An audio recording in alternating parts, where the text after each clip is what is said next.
Hello, my name is Pastor Joe, and this is today's video devotional. In the Old Testament, we see the story of Joshua and the children of Israel as they're going into the promised land, a land that was promised to them hundreds of years to their ancestor Abraham. And just now we're having the opportunity to go into the land of God's provision for them. But between them and the land that God had provided for them was a fortified city named the town of Jericho. And Jericho had walls all the way around it, and it didn't seem like anybody could break through those walls. Armies had tried and been unsuccessful in bringing down the city because they were so fortified and it was such a stronghold. But to God, these things weren't a stronghold at all. They were just merely a means by which He was going to show the children of Israel and all the nations of the world how mighty He was. And He instructed Joshua and all the men of Israel, 600,000 in all. For 6 days they were to march around the city walls. They weren't to say a word. They weren't to shout. They weren't to carry their weapons. They were to go around the city each day 6 times. Then on the 7th day, they were to go around it 6 times, just on the 7th day.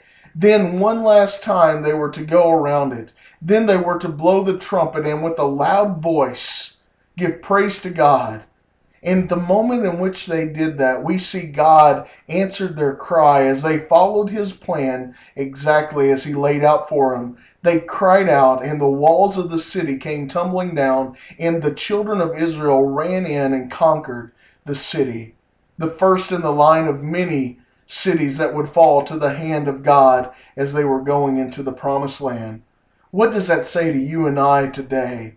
It says to me that God has a plan for us, and if we do it, it doesn't matter what stands in our way, we will be victorious. Jericho was known for being the mightiest city, in which was an obstacle for the children of Israel to get to where God wanted them to be. But obstacles are nothing more than opportunities for God to show up in a mighty way.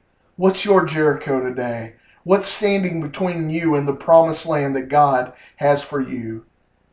Lay everything down to Him today. Follow His instruction. Do what He says to do exactly how He says to do it. And you too can have the walls of your Jericho fall down, and you can go in and conquer what God has placed before you.